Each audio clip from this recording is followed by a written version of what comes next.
I don't know how to describe this other than to say every cue sounds like he was writing the last cue of his life. It's like he's saying this scene, the music in this scene needs to be, I got to throw everything I could think of at this.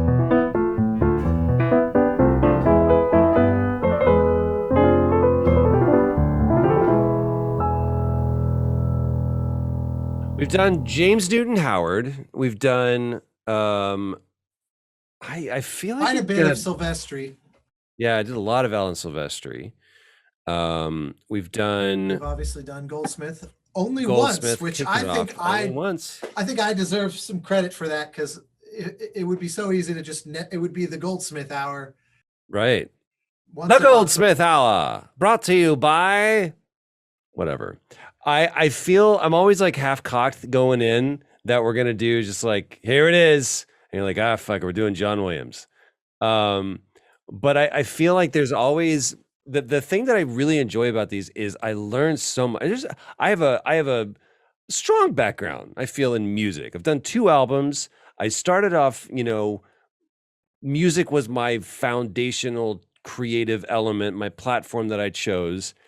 But I've learned so much about not only music, but the making of music and how music applies to what I now do, that I'm always, you could be like, here's a guy that you never heard of before, and you have no idea that he has greatly influenced your perspective of games, film, whatever. So I have no idea what you're going to do. I don't think I'll be able to pull off what I did before, which was like 1 bar, and I was like, that's true. That was your high mark. That was definitely the like, should have quit while we're ahead, or held on to held on to that one and aired it as the 30th one of these or something, because that represented a culmination.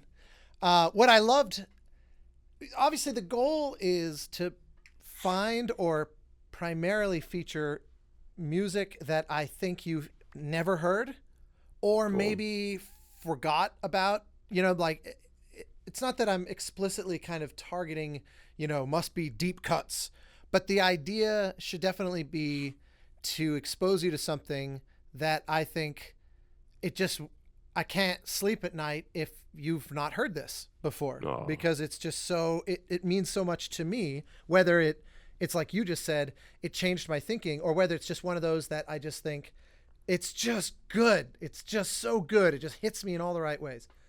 So some of these, I have a feeling.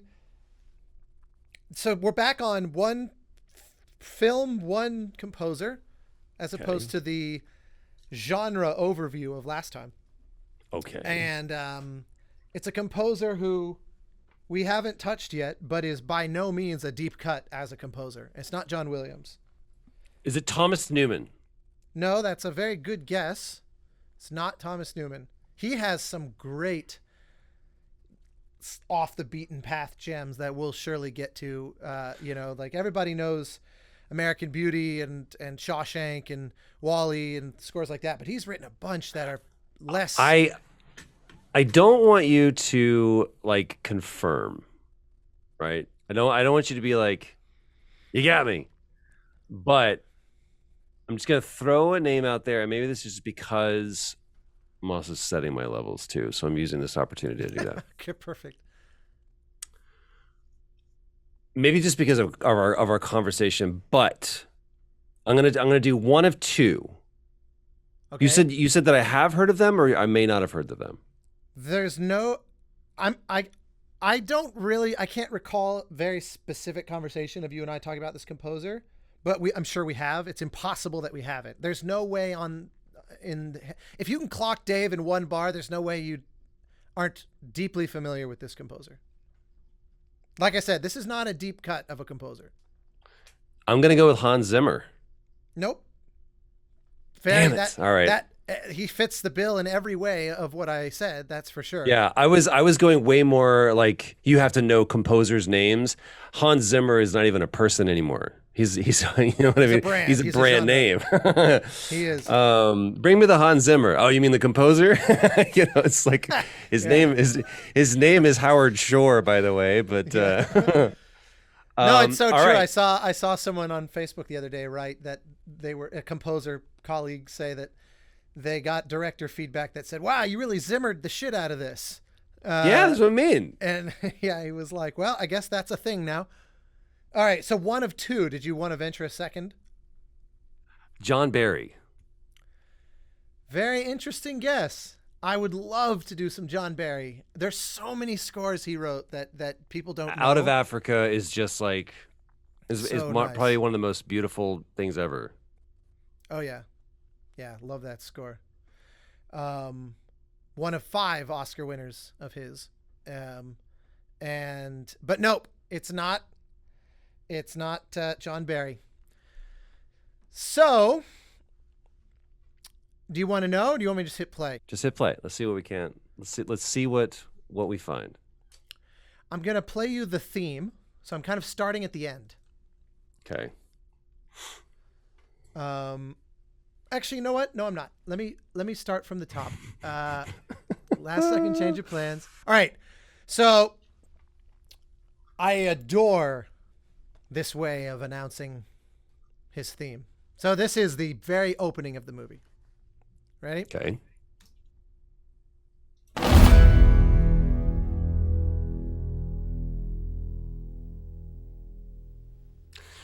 Are we doing Ennio Morricone?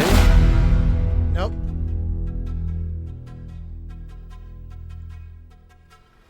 It's more modern than that. It's I mean, obviously I'm Gotta going like answer that. Sergio Leone, but I mean, no. In that sense, no.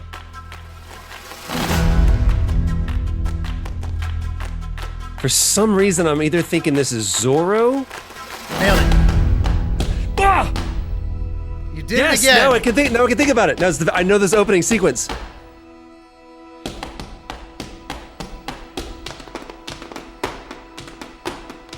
Who did Zorro? Don't tell me. Fuck.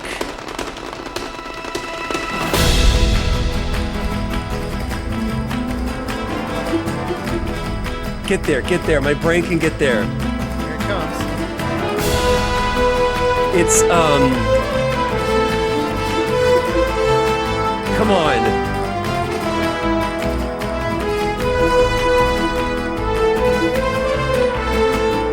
I love this movie. I don't know how this movie was received, but I love it. He has done so much stuff.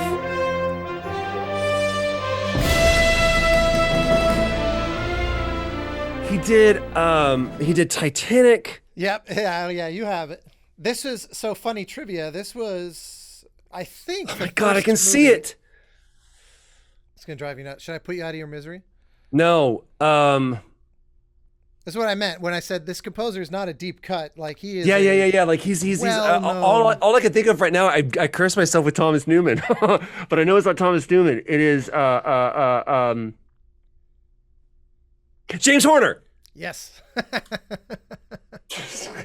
I had to go through like the Rolodex of people in my mind. I was like, it's. Hold James on. Horner. Hold on. Let me pull him up. James Horner. So this Zorro was 98, and he won the Oscar for Titanic, which was 97. And he won 2 Oscars actually, song and score.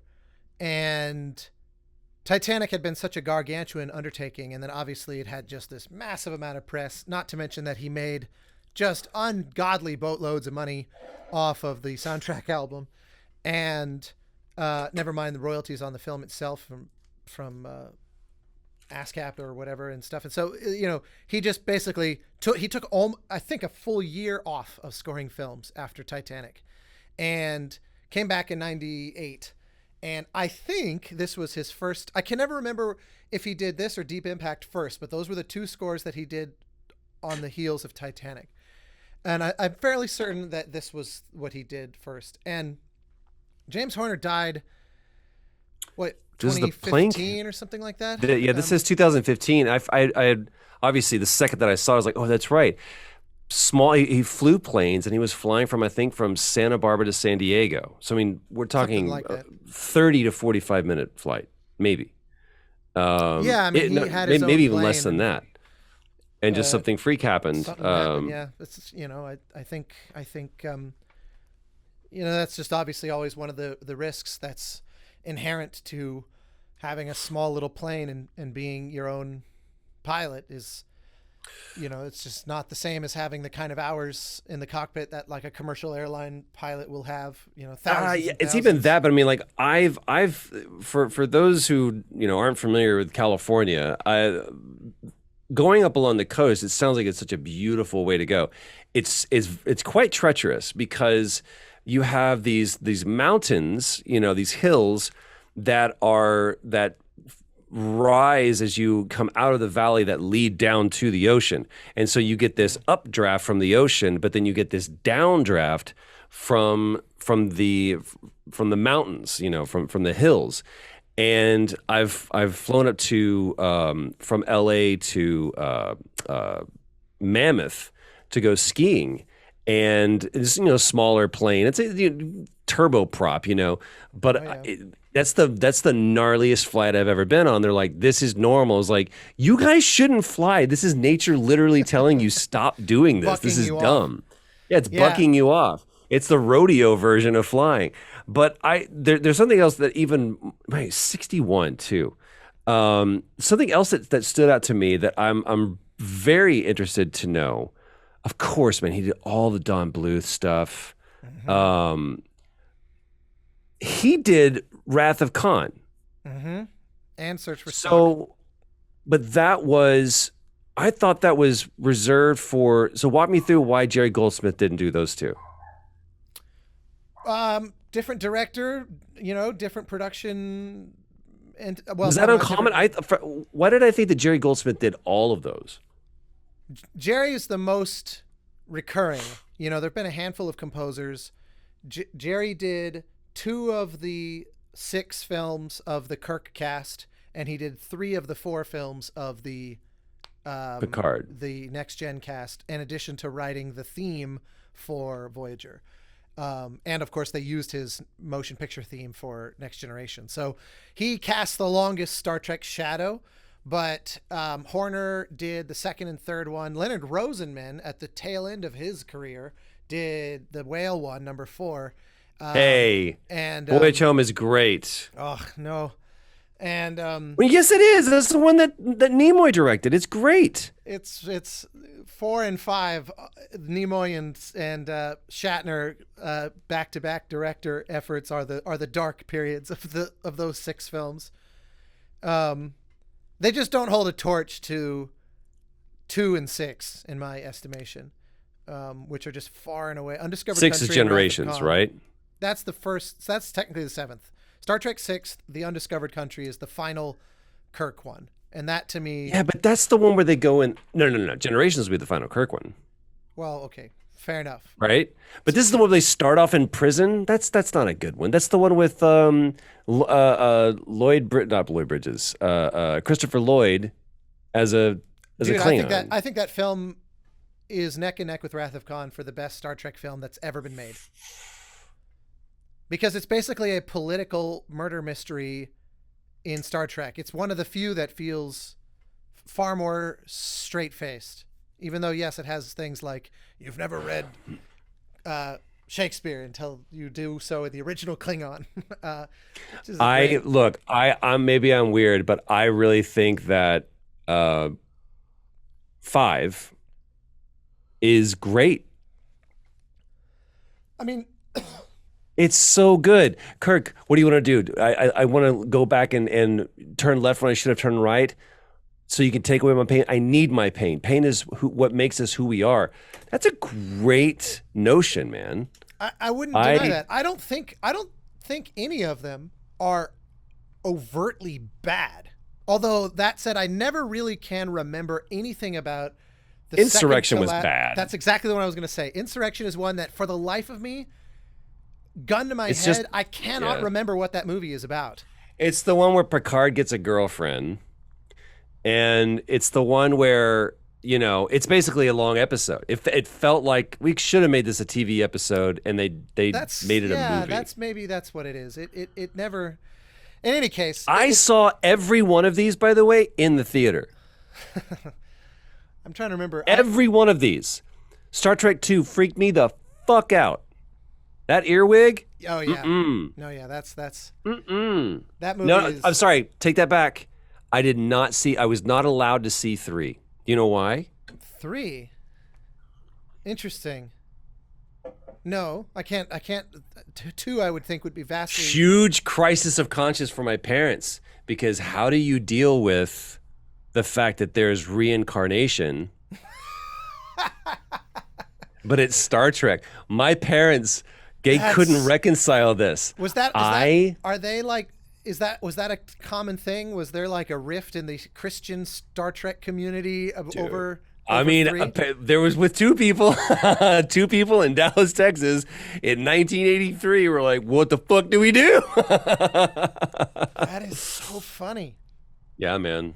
Can't they couldn't they have just chalked that up to, he must not have been really dead. Or it's a movie.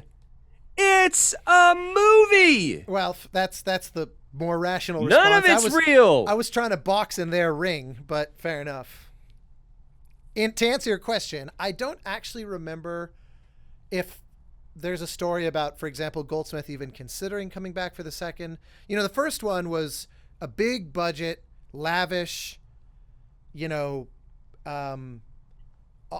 like high prestige thing that fell a little bit flat on its face and didn't quite land with the critics. It didn't quite get the box office. So the second one was a lot lower budget than the first. And actually, you know what? I don't think Goldsmith would have ever been considered, because James Horner has an on-screen cameo in Wrath of Khan.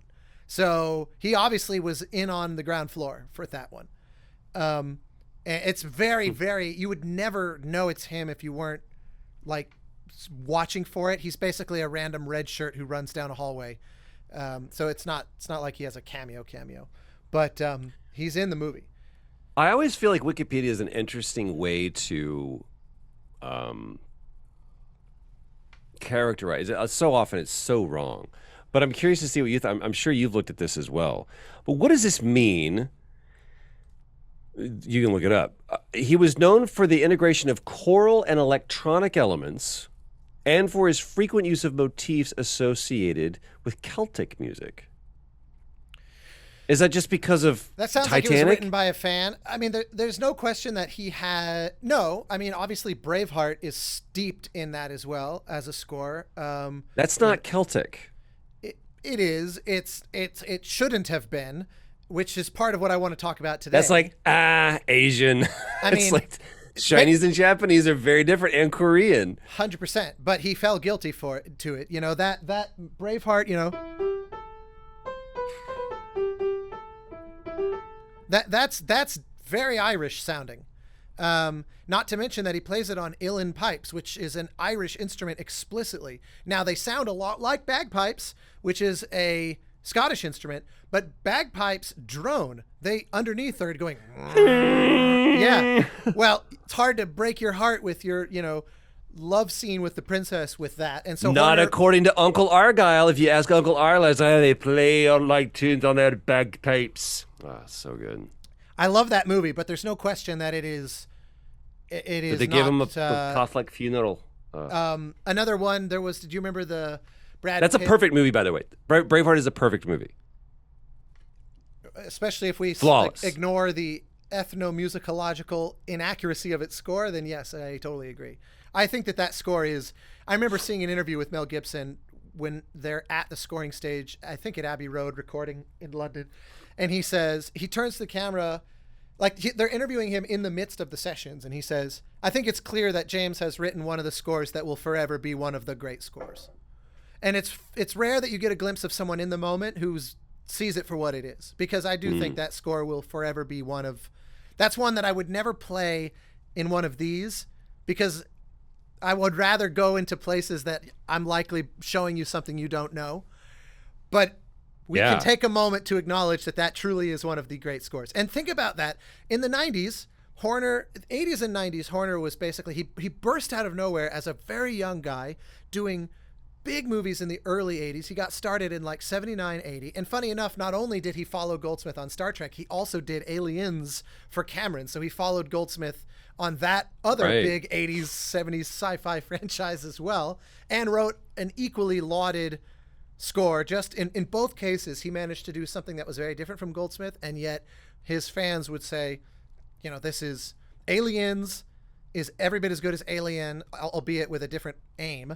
And likewise, Wrath of Khan is every bit as good as Motion Picture, again, with a different aim. And they both made the same move. One is like moody, intellectual, atmospheric. The other is basically an action film. Like, both franchises made the same shift from their first to their second chapter, and in the Goldsmith to Horner shift as well. I would say even like tonally, Star Trek 2, and I'm backing up your point. It felt like, you know, because Motion Picture came out 79, is that right? Uh-huh. So 79, and then Wrath of Khan was 82, I think? That sounds right, 82, 83. Probably, would be my guess. In between that, someone's like, hey, have you guys seen Mad Max? Like, you got that. Yeah. So all of a sudden it was like, what if we made this a lot dirtier and took it out of the tech and put it down into, they mixed mediums. You have this big, you know, earthen quality about, you know, Khan, that it's less space opera, and it's more like, it's more rugged. It's more tangible. And but it's also like, I think it was probably also responding to Star Wars, where it was basically, we need space battles, you know, because Motion Picture, other than the opening with the Klingons being wrecked by V'ger, there's not really action sequences in Star Trek the Motion Picture. But by the time of Wrath of Khan, they're like, well, go nuts. You know, Star Wars, use that cloaking device. Yeah, we need all the space battles we can get. But there's really only like 3. But they're or 2. They're all epic. in. The whole like Mutara Nebula, you know, Spock, his patterns suggest 2-dimensional thinking. I loved, as a kid, that blew me away. The idea of them saying, because it was, spaceships are always, you know, flying. They're like sea ships, seafaring vessels. Right. The way they move, and I love that Spock basically shines a lantern on that, saying we should really attack from below, because Khan clearly doesn't realize that we're in a spherical 3-dimensional playing field, not a linear chessboard. We don't have to play chicken with this guy. You know, we can literally attack him from an infinite directions. Yeah, exactly. But all that said, go ahead. Where's the electronic? Where would you say the electronic kind of comes from? Horner very often did dabble in electronics, although it tended to be very subtle. He does have occasional scores that are highly electronic, but famously, you remember the like, you know, from Titanic, the scene where they're leaving the port at the very beginning of the film, where he basically ripped off Enya, and it's a fake synth choir. It literally sounds exactly like an Enya album. And that was sail one of those. Away, sail. Can we get that one? Is like, no, we need to probably write something that doesn't say sail away. Like, do that. But kind of, yeah. But even then, like, if I play back this cue at the beginning again, if you listen, there's actually electronics holding notes.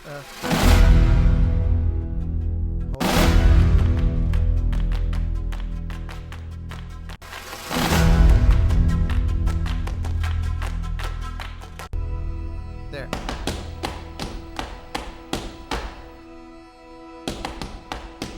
That's an organ, bro. No, it's not. It's not an organ. It's a synth. It's a keyboard.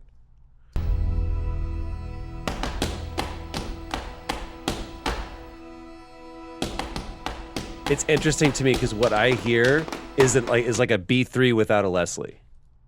It's definitely. Yeah, look, I trust your ears way more than mine. But what I'm saying is that this is what's fascinating to me, is that not only is that just it's a pad, it's a bed, it's something that is, like you said, it's holding the notes. But I'm not even aware, as I read this on IMDb, I'm like, this is the same thing we did with James Newton Howard. I don't associate X with him. I would never say, oh, you know, James Horner, the guy that did all the electronic music. Yeah, that's why it sounds like that was written by a fan, because Horner But used even if it's for the electronics. fan, it's still somebody has that impression of him. But like even you're like, here's something that's a synth on Zorro. When I see that, I'm like, who's the guy who did Mission Impossible? Well, I mean, the first one was The first one's Elfman. The De Palma was that movie? Elfman? Danny Elfman did the first one. I guess I'm thinking. I thought it was Larry Mullen and Adam Clayton, right, from U2, or did they just do the end theme? Maybe that's what it was. Oh yeah, like for the song at the end. Yeah. I can't remember. I can't even hear it. Don't in my discredit that. Well, but I'm just saying, like someone who comes in and does, their take on that's not scoring. Is different, yeah. And I can't remember. It's always someone different. Do you know that we talked about this a lot before, where there are some people that, like Gustavo Santaolalla, the way that he works is he's going to say, tell me what's at stake, tell me what the scene is about, tell me what your characters are, tell me all these, give me all those Lego in my bucket, I'm going to go and I'm going to build something for you, as opposed to roll film and I'm going to score to it. So like John Williams would be probably the other end of the pole. As for, I'm going to make sure those flutes hit exactly when you go across the shot of the moon. Where did Horner fall in that? Or do you even know? Yeah, definitely. He fell way closer to John Williams. I would say very, very similar. He, when scoring a film, very much said the film is the piece that I am contributing to. I am not recording music that will wind up in a film. And I went to 2 different sessions of Horner's and watched him work before he died. And really, there was no. I went to Spiderwick Chronicles and Avatar, and watching him. There's no question. He's never not paying attention to the footage. You can see it being broadcast on the big projector. And although in the case of Spiderwick, I was there while he was recording the end credits. So that one doesn't quite count, but at Avatar, I was there when they were recording like the big battle at the end, and he, there's a million left turns going on in the music to account for what's on screen at all times. But interestingly, he also was this very almost annoyingly professorial kind of academic music type guy who was. I know the type. Yeah, fair enough. No, I could never be like him. He was, he always, I think it seemed to intentionally speak with a certain amount of detachment. He wanted to seem, because in the same way that John Williams does, kind of almost above the fray. For example, I remember shortly after you shipped Shadow of Mordor, we went to dinner and we were talking about it, and you were like, dude, Nemesis system, holy shit. And you were almost like someone who had just picked up the game at Best Buy that weekend and was flipping out about how awesome it was. Like there was no, I think the community is really going to appreciate the work that's been done. But that's definitely how Horner spoke publicly in interviews. Privately, he may have been this, in an edit bay with James Cameron going, holy shit, that's the coolest shot I ever saw. But the image he very clearly wanted to project was someone who was, I'm here and I'm refining myself, and I'm a gentleman, and and he spoke with a weird faux British accent. He grew up in like Burbank or Santa Barbara or somewhere SoCal, How interesting. And yet he had this kind of, well, the director had this notion. He had this strange made up accent that was totally not a real accent, because I think he just wanted to project an authority. Yeah, I was going to say it's devoid of ego or devoid of, it's not an indictment, but there could be an affectation that he felt was appropriate for his position. That this is who, like perfect examples, like, White is Indiana Jones. We find on the 3rd movie, Indiana Jones wears the hat and everything and the jacket. It's because that was the print he was given. It's like, that's what I want to be that. He wasn't doing that. It's not a cape or a cowl for him. It's just like, right. That's who that guy is. Or he could have been a prick. I have no idea. Like James Horner he went through a lot of phases. I've talked to a lot of people that knew him quite well, and by the end of his life, he was quite humble, I think, and quite. He had rounded a bend, but in the late '80s, early '90s, when he was really flying high and just had a string of massive hits, and he was basically the hottest shit around. He was famously very, very, very arrogant, and at least with the musicians. The directors probably loved him because his career never suffered, but people hated working with him. For a time. And I've never been in contention for Oscars or anything like that, but I have no idea if this is who he was or how he was, but when all of a sudden things start lining up for you and it's no longer, you're not hustling for the jobs, you're hustling with the job. And you can't, I could not tell you why I was working. I couldn't give you an answer. I had no idea. All I knew is that not only was I working consistently, but I was working at a level that people try to get one of those. And all of a sudden I've got back-to-back or concurrent and all of a sudden I become this thing. And I felt like I needed to put on a fake accent, and I started projecting what I thought people wanted us to be. And what I found out was that people thought I was an asshole. And they thought that I was exactly what I didn't want to be and what nobody wants to be. And the only thing that kind of brought me around was crashing a little bit and that being taken away and that projection of self, me having to reconcile and go, that's just not me. And I've spent more time hopefully away from that than I did in it. But there's still people that I meet that I've either worked with or consider friends that go, I thought you were just, how did this guy get this gig? How does he continue to work? What does he have on people that they don't want to have surface? So I can see if before like James Horner hits, I can see Titanic being the thing where it's like, now what do you do, motherfucker? Now you have all of the awards. You have all of the limelight. You have all of the money. What do? I can see there being a part of him was like, it's not about the accent. Now I don't have to have that thing. He seems to be a little bit of a mixture of the kind of story that you're describing, because I think that he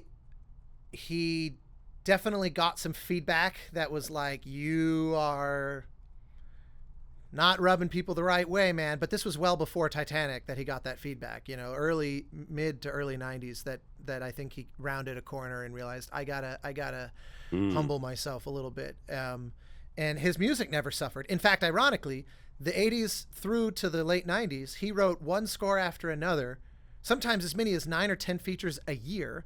I mean, he was cranking. I mean, he was cranking as hard as Goldsmith, and Goldsmith was always like the guy that was more prolific than anybody.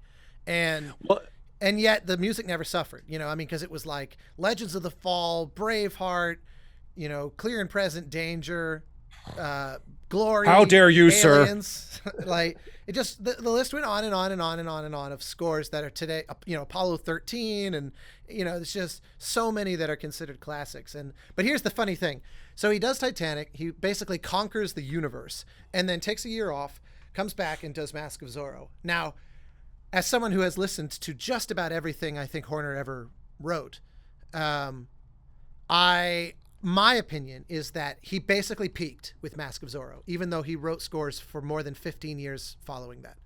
I don't love any score on the level of Mask of Zorro post Zorro to his death.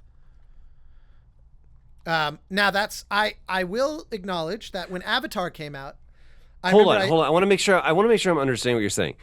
Are you saying that Mask of Zorro is his best, or you're saying that represents the point before the decline? I actually for you, not objectively, but just for you. For me, I would actually say it's both of those things. I would say I think now there's a bunch of scores of his that I go back and forth saying is that my favorite score of his? Like Land Before Time is one for me that is a fucking masterpiece that some days I'm like, that is his best score. It's just every cue is perfect.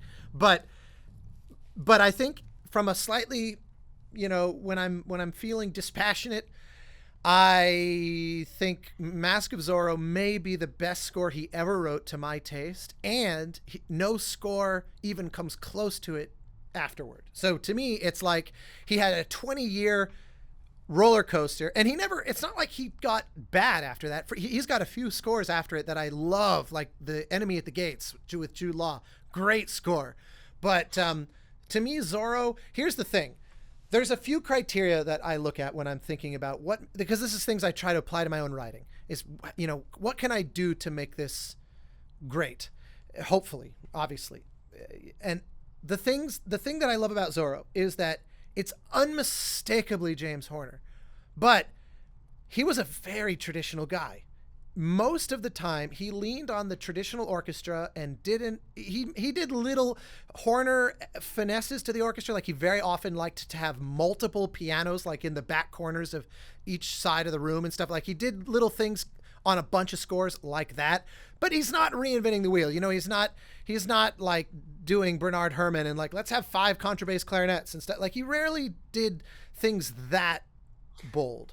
Explain to me what that piano would do. Like, what does that mean? He just liked a very lush piano sound. Like you think of the opening of A Beautiful Mind, and he has this, he's got this piano figure, but it's like 4 pianos all in unison doing that together. So it sounds like a giant piano. It's like this thick, lush, roomy piano. And so he would do little tricks like that but that's the fact that you can't, unless you know what you're listening for, you don't even notice, because it's variations on the traditional. Piano with orchestra is hardly something out of the norm. And so adding multiple pianos, it's not like they're dueling pianos. He just kind of thickens the piano sound with multiple pianos. But a piano takes up so much bandwidth, right? For sure. I would think, like I used to, again, I'm going to equate it to what I know about music. I would always go, if I want this to have a big, that wall guitar sound, I'm going to stack guitars. Mm-hmm. And what I learned from a great engineer was like, he was like, you want big guitars, do less, because what you end up doing is there's only so much information you can put down. And then if you just are filling that information up with the same voice, you're leaving less space for other things. So if you're doing, I don't know how that works from a mixer, like your dear friend and amazing mixer, engineer, producer, Steve Kempster, what he's able to do, there's so much information coming at you with an 80-piece orchestra, 65-piece orchestra, whatever it is.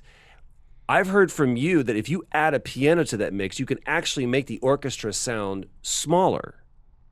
That, I think, that's one of my little hypotheses that I think part of the reason why, though, is cultural and less like acoustic in nature or less scientific in nature.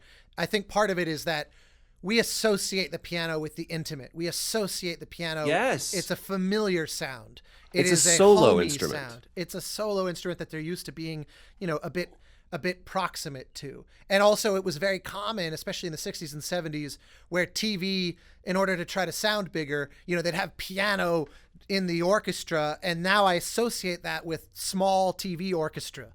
Interesting. And so to me, I that's why I mean, it's sort of partly just codification of listening to thousands of albums. You just start to associate, whereas like a string quartet, to me, sounds bigger than a string quartet with piano, even though technically it's smaller because it's one fewer instrument. It something about piano pulls you in. But Horner did manage to, make the piano, thicker and lusher in those contexts by doubling it, or by having kind of overlapping parts where it just kind of becomes kind of like what I did on Abzu with the harps, where they're not playing the same part, so they kind of create this sort of beehive of activity. Horner sometimes would do that with pianos as well. All that aside, the point is he rarely stepped off the beaten path. Now, the funny thing is, I think I didn't know him. I would love to talk to someone who did know him. There's a few people that could call to get the definitive answer to this, but I suspect he thought of himself as a more progressive, daring, experimental composer than where his heart truly was. I think he really loved, he wanted to sit and he wanted to pull at your heartstrings in the old-fashioned way. With an oboe. Yeah, exactly. With an oboe, with a lush string section. So, because I remember reading an interview where he talked about how in Zorro, he really wanted to be authentic. He goes, the Hollywood way of kind of appropriating cultural idioms is very lame, and he was hell-bent on not doing that. And the hilarious thing is he absolutely did that, because this score is not remotely Mexican. It's deeply Spanish. It's flamenco. And that's not the same thing at all. They are separated by a giant ocean. And yet there are interviews where he says with a completely straight face, like I really wanted to show them, let's do something different. Let's do something authentic. Don't just bring orchestra just for the sake of it, but let's try to bring some of the local flavor. And well, Zorro, that's a Mexican folk hero, right? Like California, Mexico, not Madrid or, the Barber of Seville kind of story. And so it's very funny that, these flamenco dancers that he got, which were real. These are flamenco dancers that you're hearing. You're hearing their feet. All this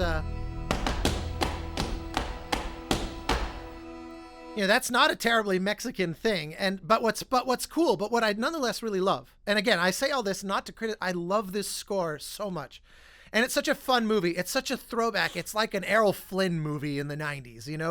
It's so throwback, and Horner embraces that. So what I love is that what I was starting to get at a minute ago was that great scores for me, first off, they just deliver what the story needs. Like on a foundational level, they must do that. And this is an old-fashioned swashbuckler movie that has adventure and action scenes and a old-fashioned romantic love story, and Horner captures all of that magnificently. He's got this beautiful love theme.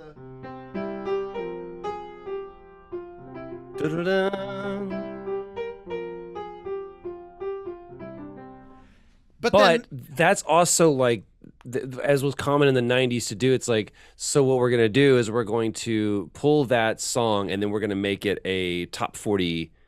Oh, well, and obviously Horner, he's hot off of fucking Celine Dion and My Heart Will Go On. This is his first gig. They're like, yeah, do that for us again, please. And he'd been doing that. He'd been doing that since the 80s. I mean, the number of amazing pop songs that were derived from his film themes is unbelievable. It, like, for a guy that's so old fashioned and so watching him work with the orchestra, on those two scores was fascinating, because they would do like a cue a day. He moved so slowly because he would say, okay, what's normal? Just for the sake of comparison.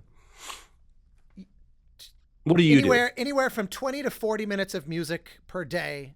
Like on Assassin's Creed, we average like 42 minutes of music in the can finished per day. And is that comfortable pace, or is that like, yo? It's the fast side of comfortable.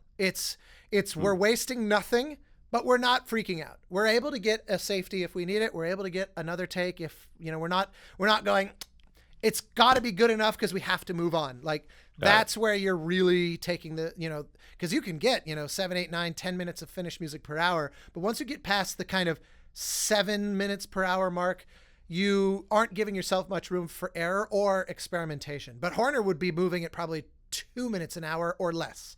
I mean, probably less. I mean, I watched on Spiderwick Chronicles, it was like an 8 or 9 minute cue that they spent 3 hours on. And it was, and the crazy thing is he rehearsed it section by section, and he was rehearsing it as if he was putting on a concert where they've got the whole 95 piece orchestra there at Todd A.O. May it rest in peace. And he's like, winds only at bar 47, please. And then plays just the woodwinds while the rest of the orchestra sits and waits. Is he conducting? He'd conduct, yeah. And then he would stop and wait and just stand there and think. And then, okay, everybody together now, same spot, and conduct. Stop immediately. no, Chelly, I need to listen to this again. And just like make his way very slowly, very meticulously, like he's painting with the tiniest little brush. And then finally they run the piece repeatedly, and then fucking hell, end of the day, they do that whole 8 or 9 minute thing in a single take, no click. Okay, thank you. And we're done. And maybe a few takes, but no edits, no clicks. He was a madman. So it's not that he was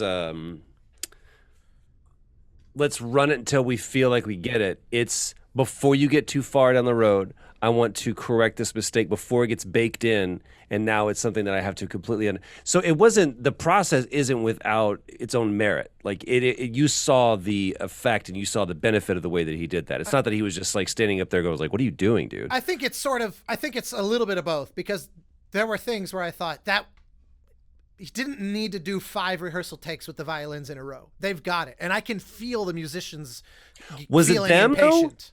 But was it he's like, I need to hear that again. They're playing it perfectly each time. He's just listening and making sure he's good with it. And I think he also just, he worked on so many massively lavish budget films that he just got used to this pace and just he didn't want to go any faster than this. And so he's like, if I want to hear it again, I want to hear it again. Just sure, out of curiosity. What I'm I would think that there at some point the exhaustion of the musicians, especially like you're talking about like reeds and woodwinds, right? I don't know how it is. Brass are the word. Brass are by far the like on a big the Avatar cues I was at. That was the brass are working massively overtime, same as this Zorro stuff, and that's one. Is it their embouchure? Is that what it's called? It's yeah. Their lips start to get tired, which means that you can't control the pressure. And therefore, your intonation starts to get shaky. If you got to leap up and grab a high note, like on trumpet, your odds of cracking the note start to get higher and higher the more tired you get. This is why, for example, when you're doing live shows, you very commonly, on the dress rehearsal, the musicians, but especially the brass, they're always holding back, because they're like, if you want me on my A game at the show tonight, I'm not going to give you my full power in the rehearsal, because I can't, in the same day, the lips can't do it twice. Same thing.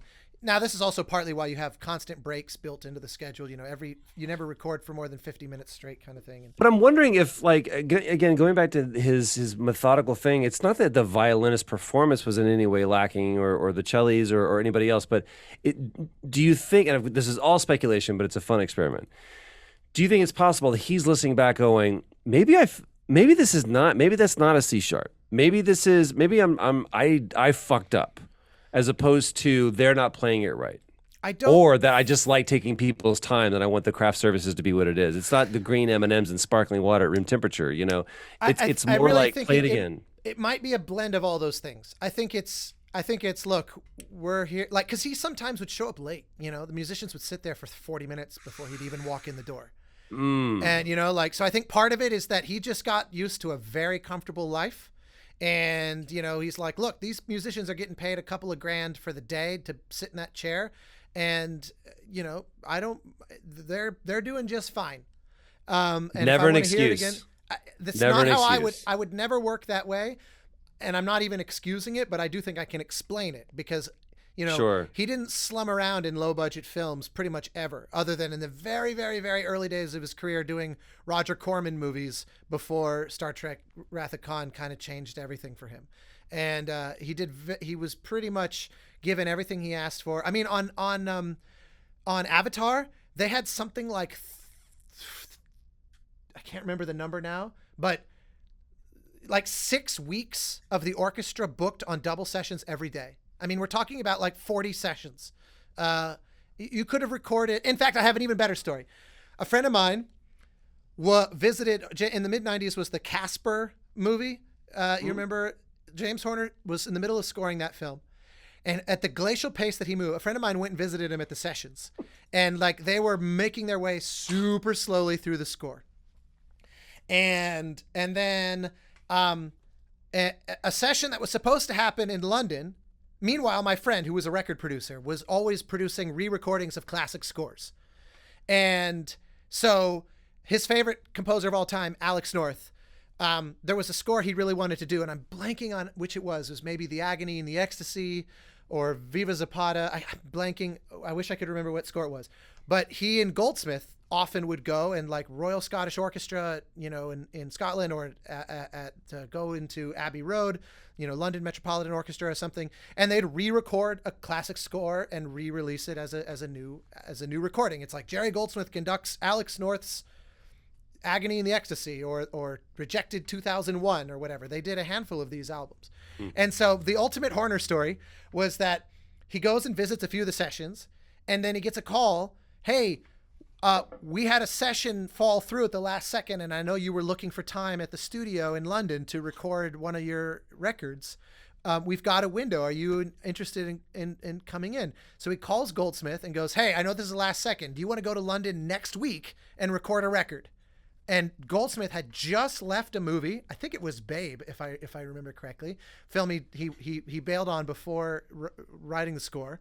And so now had this little window of time. I might be remembering the specifics, but I know that Goldsmith did have a little bit of a window, kind of semi-unexpectedly. He goes, you know what? All right, let's do it. So the record producer friend of mine, Bob, he's like hanging out at the Horner session, gets on the phone with Goldsmith, gets on the phone with people in London, books flights, go. They have all the sheet music ready to go. Engineers get in, record this entire old score for a classic score for re-release. New, fresh recording. Come back. Horner's still making his way through Casper. That was like the ultimate. When he told me that story, I died laughing. He was like, you want to know my story about how I was able to measure the speed of a Horner score? We went from conception to delivery of an entire record in the middle of those sessions, which Bar I think two. is just so. Yeah. Jesus Christ. I know right, you're. well, Sorry, I'm short on time. You're right. But there's a few also, more clips I got to play for you from this. Yeah, so. because you haven't really set it up as like, oh my God, this is why you need to understand this is the best. Yeah, exactly. So let me what I was going to say before is when I'm looking at this criteria for what I think make for a great score, the quality of the writing is the obvious part. But the thing that I love that Goldsmith is just the unquestionable master of is stylizing it to be something that could only ever make sense in that context. Like you listen to Basic Instinct, it is only that score. It will never make sense if you put that music in another movie. You listen to, Mulan, you listen to Rudy, you listen to Star Trek, you listen to Planet of the Apes, Patton. He didn't have any assumed givens. It wasn't like, okay, I'm going to use the orchestra, but maybe I'll add like a Japanese shakuhachi on top of it, and that'll be like how it's unique. But that's a little bit more like how Horner was. Horner tended to sprinkle some spice on top of his standard formula. Now, I am being overly reductive, but this is generally pretty true. He stuck pretty much to the formula of the traditional orchestra with the asterisks of, like I said, he would put multiple pianos, or he would do little subtle Horner-isms to the orchestra, but it's basically a normal orchestra. This score with the flamenco dancers and again, never mind the fact that it's wildly not Mexican. He's got pan flutes, and all this, again, not terribly Mexican. He also funny enough, he used that little pan flute. He used that in everything. That's in Braveheart. I mean, he that's just a thing he liked. It doesn't matter what it implies or suggests culturally or whatever. There's some things that he just did all the time. But the flamenco dancers and these close mic'd, Spanish guitars, the nylon string guitars, that is definitely something about this score that sets it apart from the rest. On top of that, the closest thing to the actual Mexican sound is like these malagueña material. They're like that sort of like, is it major? Is it minor? That's a very, very, it's a Spanish thing, but there's a lot of that in the Mexican sound as well.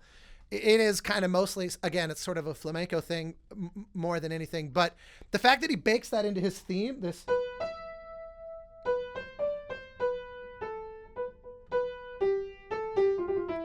like that's stylized. You know what I mean? So yes, it's big orchestra, and I love that he waits and waits and waits and waits and waits to give us the full orchestra until finally,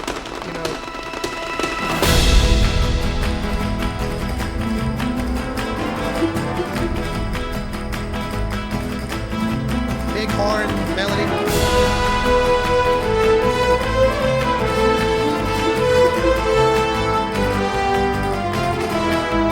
Horns and trumpets together. So that, to me, the fact that he made it, he stylized it, is just the best. But here's the other thing, that what I love about this score, and the reason why I think none of his others, it's got everything. It's got memorable writing. It is so unabashedly throwback. Like, it knows what it is. It has no crisis of identity at all. It is like, we are going to go old fashioned and broad and sweeping. And the funny thing is, again, Horner had this idea in his mind that this is, I want to do it right and not just do the Hollywood appropriative thing, but use it right. And then it's hilarious that he failed so much. And the funny thing is, in his mind, there was only one prior score that had ever even come close to merging the Hollywood sound with the sort of what he called the Hispanic sound, which would basically just be the kind of, you know, lush, Spanish folk tradition, and he credited the classic movie El Cid as the one time that got it right. And the funny thing is, you listen to it and you're like, I queued up one of those so you can hear the reference. This is Meticulous, the Hungarian composer. Here's the love theme from El Cid, and you hear it and you're like, wow, that actually sounds quite a lot like Zorro.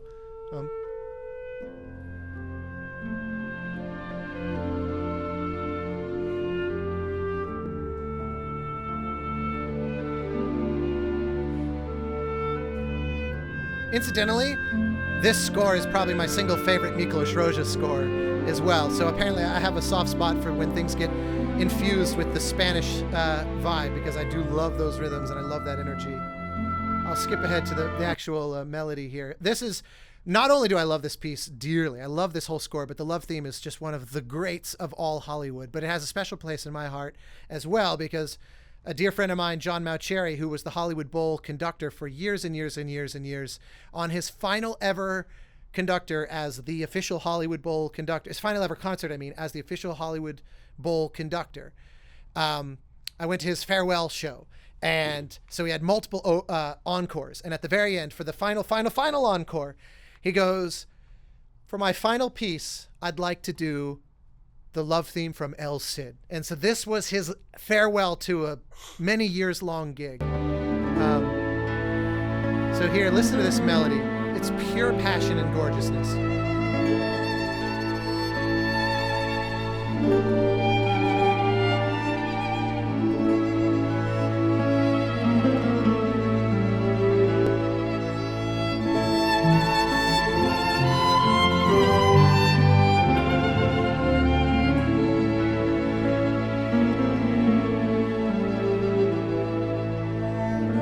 So it's, again, it's great, isn't it? So to me, Horner, you know, evoking that, you know, giving us that, you know, here's his love theme from not this part, forgive me we're back in Zorro now.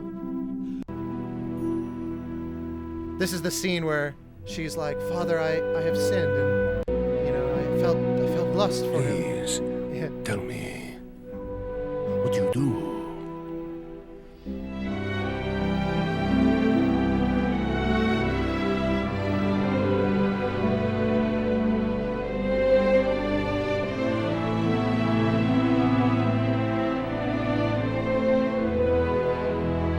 This is the other theme.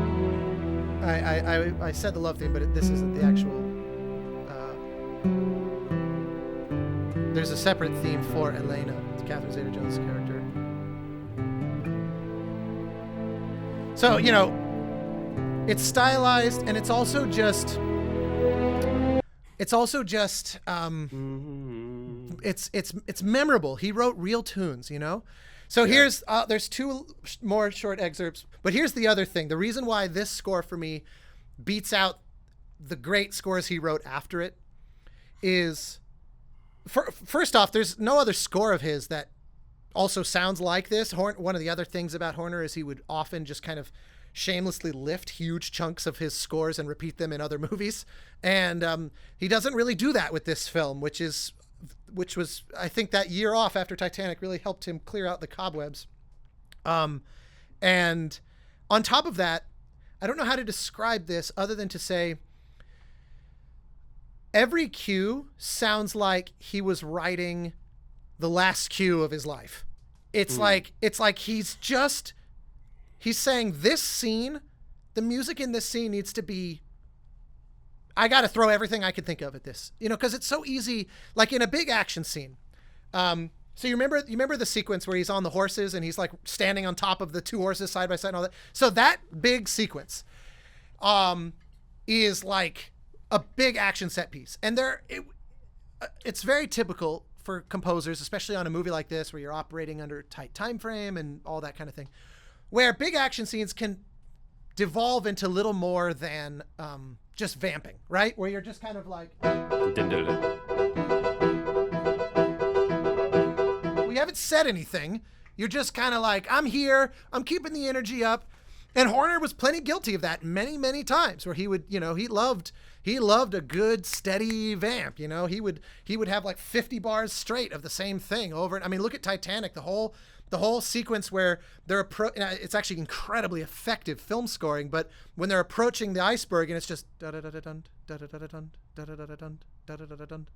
for like 5 minutes. This score though, I'm going to hit play and you're going to hear a bit of the ride, that big horse chase scene, and just listen how it's like he's writing a symphony. Every note connects to the next. He's telling a story that rises and falls. And I always just picture the orchestra musicians where they can feel when they're just sitting here, like you'll see them start looking around when they know, like, I'm vamping, I'm just they look ahead, they realize my music doesn't change. But this is what Benjamin Zander, in his TED Talk, the conductor, Benjamin Zander, in his TED Talk, he referred to writing single cheek music. In other words, it's music that makes the musicians lean forward in their chair, half off their ass, going, now, wait a minute, there's some surprises in here I got to contend with. Single cheek music. That was I wish I could lay claim to that phrase. But yeah, go look up Benjamin Zander's TED Talk and listen to how every member of the orchestra, they have something to do interesting, and Horner is looking for every opportunity to tell a compelling story. Okay.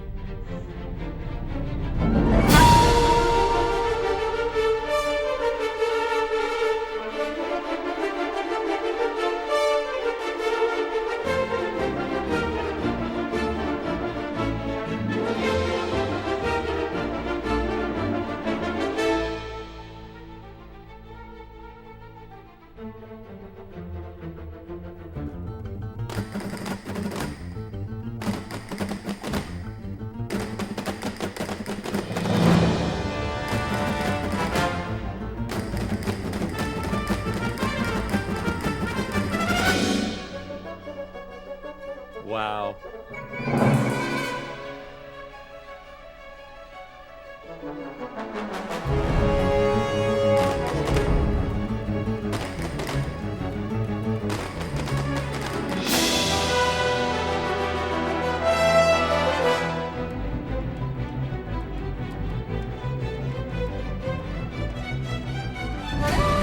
Musicians love recording this kind of stuff because everybody's got a role to play.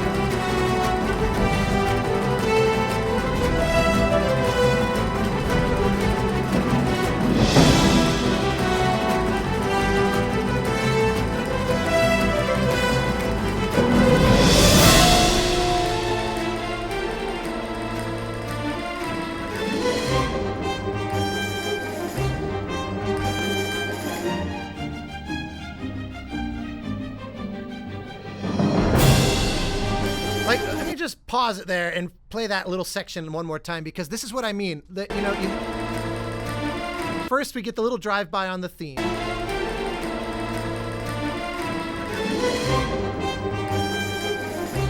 So you've got the trumpets, dum be dum ba bum bum be dum, but listen to the horns, the French horns behind them going dun dun dun dun dee da dee da dee da dun da da.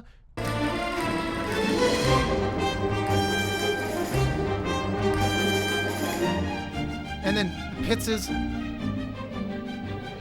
And then that little shift, it's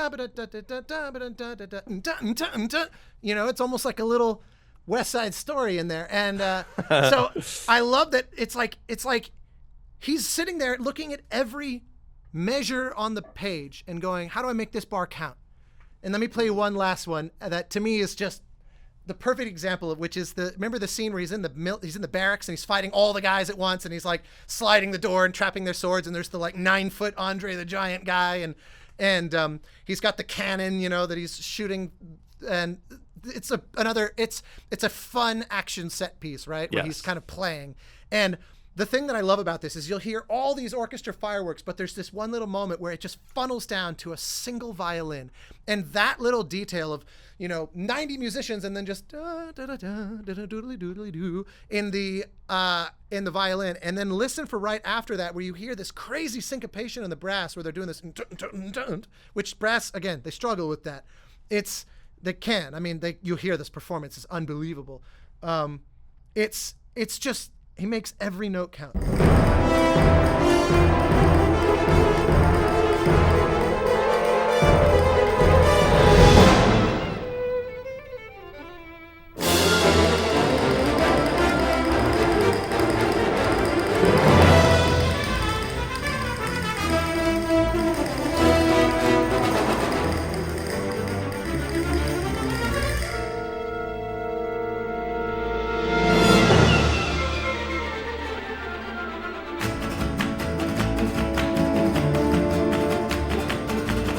I love these low trumpets, like mariachi.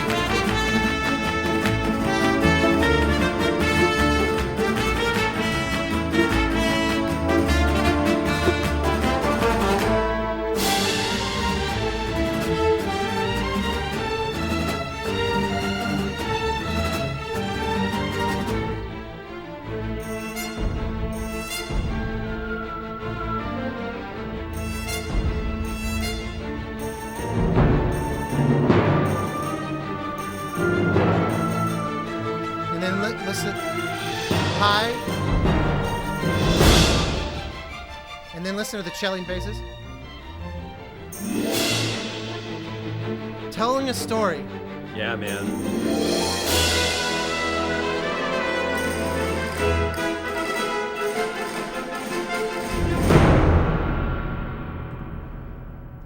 So yeah, I'm constantly amazed by people that I again, this is by no means anyone that was obscure. It's someone who is so venerated and famous. Like, oh yeah, I know that name. Oh, yeah. And especially people that are, the scores that he's written are ones that I point to going, those are great scores. But it's always, but it's always interesting. And I always find myself at the end of this going, there's something about either the composer, the composition, or the process by which the two were found that I never knew about.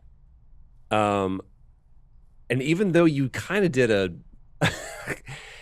a weird way of saying, like, we talked almost, I feel, about potentially the negative things about, or what he was known for that were not necessarily his best qualities. And even some of what about this specific score was not his best score. I definitely can see why this one stands out above a lot of the others. I won't pretend. I won't, as it were, like whitewash. I don't want to gloss over the things that are eyebrow raising about him in less than flattering ways, or the things that I take issue with. Like, I'm not a hero worship sycophantic type at all. To me, I celebrate his brilliance in tandem with his fascinating quirks and overt shortcomings. That there were some things he didn't do well, and there's other things that he did better than anybody.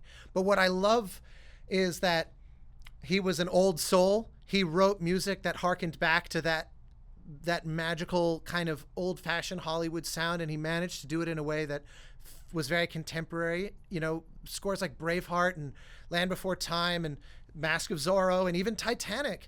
Everyone thinks of My Heart Will Go On, but that score is a masterpiece. It is absolutely incredible. And there's so much intricacy in the writing, and yet it just sings. And I think that there's so much more to admire about him than to take umbrage with, even with all of his fascinating eccentricities. And I think I think a lot of it probably came from a kind of self-consciousness. But I gotta say, the last few years, I've never been one to mourn the death of a celebrity, because I always think the very fact that I know who they are indicates that they made a mark. They made use of their time in this world. And even if it's someone that died far, far too early, like a River Phoenix or somebody where you think, that they were a kid, and that is tragic. I never feel it the way I feel loss of a loved one, where I can acknowledge intellectually that's sad, yeah, but for some reason there's always been, not always, but the last few years, 2 deaths that I feel them as if I knew them, and the more time goes by, I find it affects me more, and I find myself thinking what I wouldn't give to see the fruits of their work, because it just meant so much to me. And it was Carrie Fisher and James Horner. I find myself missing his contribution to the landscape of Hollywood every year more than I did the year before. When he died, it was shocking. It was like, what the hell? How could he die so young? And he's, he was not a has-been. He was current. I mean, he had done the Amazing Spider-Man in recently, and obviously he was set to do the 40 forthcoming Avatar films, and he had done that remake of The Magnificent Seven, even though that didn't go over terribly well. But like, he was working and around and very much part of the scene, and now his every year, especially because you've got these, the Hans Zimmers of the world who are every day pushing the art form forward into bold new places. Every time I go back and I listen to Horner, he sounds more old-fashioned. He sounds more, but he never sounds dated. He just sounds like a different era, and he represented it well, and it was perfect and magical. And I really, really, really miss looking forward to new music from him.